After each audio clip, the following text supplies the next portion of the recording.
You're listening to All Things Real Estate on Full Service Radio, 830 WCRN. Once again, here's your hosts, Gary Kelley and Brad Avergon. Welcome back to All Things Real Estate on WCRN. I'm Gary Kelley with Brad Avergon, and we're talking about 6 reasons why this real estate market isn't 2008 again. One of the things that we talked about is houses not becoming too expensive to buy. And I think some of it goes into mortgage rates. Brad, how have the mortgage rates been looking this year?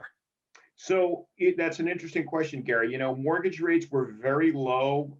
When I say very low, they were around in the high twos, mid to high twos, beginning of the year. They have since ticked up a bit, perhaps a little quicker than we thought they were going to. They're now probably in the low threes, would be my guess, on a 30-year fix with no points, with good credit and such. But that being said, that's not necessarily a bad thing. They did tick up a little quicker than we thought, but we expected all along that interest rates were going to rise a little bit. As of probably a week or two that's passed, they've leveled off at about that level. I don't see them continuing to rise drastically. I think this is a kind of a good spot where they've kind of plateaued a little bit for a little while, and we'll see how they do for the rest of the year. They may tick up a little bit more depending on how quickly the economy rebounds. If the economy continues to rebound strongly, then rates may tick up, but I don't see rates, breaking into the fours in 2021. So I think so that makes great opportunity. That makes home ownership at some level more affordable for people. Absolutely. And so now is a really great time to get in. A lot of people are thinking, well, rates are gone up a little bit. Should I wait? No, rates are still at historical lows. I mean, rates in the threes are phenomenal to purchase a home when you think about your cost of funds. So I think it's a great opportunity for folks. Okay, but I'll have someone call me up and say, Gary, should I refinance? Yes. If you're asking the question, the answer is yes. And then, talk to someone like Brad and go through the numbers and see where it makes sense. I think that, you're almost silly not to take advantage of the rates that we have right now. I was meeting with someone yesterday who has been in a mindset that says, I'm going to pay cash for houses, and if I take out a mortgage, I'm going to pay the mortgage off within 2 or 3 years. And he has done that consistently. And what I said to him is, first of all, if you're going to do that, one thing you might want to think about doing is a home equity line, so you can access the equity in your house if you need to. I know that you're a proponent of that.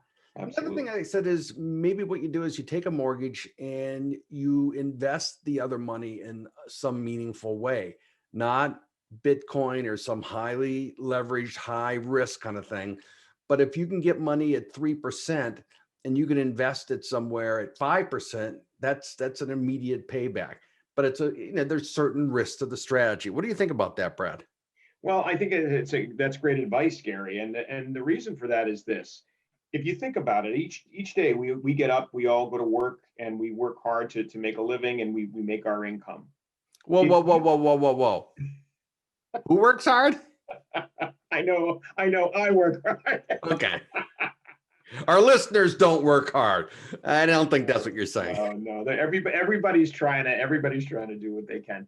But my point is that if you can get your money to wake up and work hard for you and make money, get your money to make money, that's a great concept. But if you wrap it up in real estate, let's say you buy a property, maybe it's an investment property, and you buy it for $300,000 or $400,000, and you tie that money up, that property may grow in value, but it's going to grow in value whether you have a mortgage on it or you don't have a mortgage on it. So you've tied up all that capital, and you haven't, you kind of handcuffed it from growing. It's not increasing the value anymore because you put it into the property.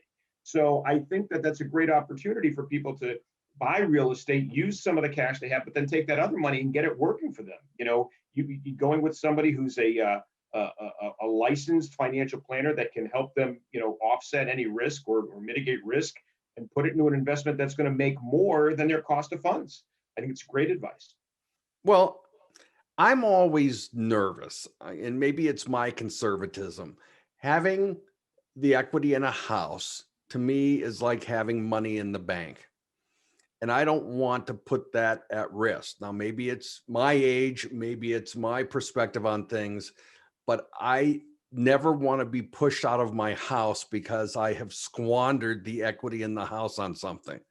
It's one thing to say, um, I want to leverage my money and buy a rental property. Okay. That's an asset that will appreciate. Someone that says to me, I want to take money out of the house and I want to redo the kitchen. Well, I want to be clear. If you're redoing the kitchen, do it for your own enjoyment, not because it's an investment that's going to reap benefits later. Um, that those kinds of things don't produce a positive return on the investment. Rental property is an example of something that would or has the potential to. And that's where, someone says, I'm taking money out of the house because I'm going to finally buy that car. Yeah, I got a problem with that. I'm happy that you want to buy a car, and I'm happy that it's a lifelong dream and all that stuff. But I don't personally believe in touching the equity in your house to do things like that. I think that becomes frivolous. Am I too conservative, Brad? Well, I think you know what? There's a balance, and I think financial balance is a really important concept for people to understand. When I describe to my clients how to set yourself up for a successful financial situation, I said, take a look at your financial assets and think of them as pockets on a suit coat. And if you've got, one pocket has money in the bank, liquid savings, checking, that things like that. Another pocket might have securities, mutual funds, different things like that that are semi-liquid, but they are subject to up and down in the marketplace. And then the third pocket might be the equity in your home.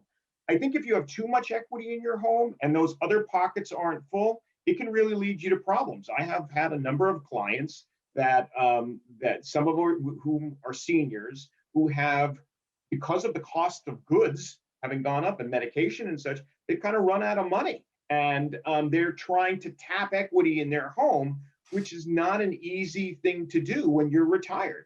So I think illiquidity is a very often misunderstood and miscalculated number. I think it's really important to have liquid money in a lot of different places, and even in your home, not to park all your money there. I know it is money in the bank. You called it money in the bank. It is in fact money in the bank, but in this case, the bank is closed. It's hard to get to that money if you need it versus other liquid assets. So I think maybe financial balance, not having the house leveraged completely that you're worried about it, but maybe having some equity in your home and maybe 12 to 24 months of mortgage payments tucked away in a bank account. I think that's a very prudent practice. See, that's one of the things I think differentiates now from 2008 is that at this point, homeowners do have equity in their homes. And as long as they keep their hands off of it or use it strategically, that's one thing. But it's different than 2008 when people were upside down and concerned and all that stuff. Well, part of that was blamed on my industry and Wall Street. Right now we look at properties and we expect people to come in 5%, 10%, whatever that number is. Back then, there was 100% financing available, even on investment properties. So it doesn't take a rocket scientist to figure out that if you're not getting your rent from your tenant, or you're not getting you lose your job, or the property just goes down in value, the first thing you're going to do is throw the keys back to the bank and go, well, why am I going to pay on a losing investment?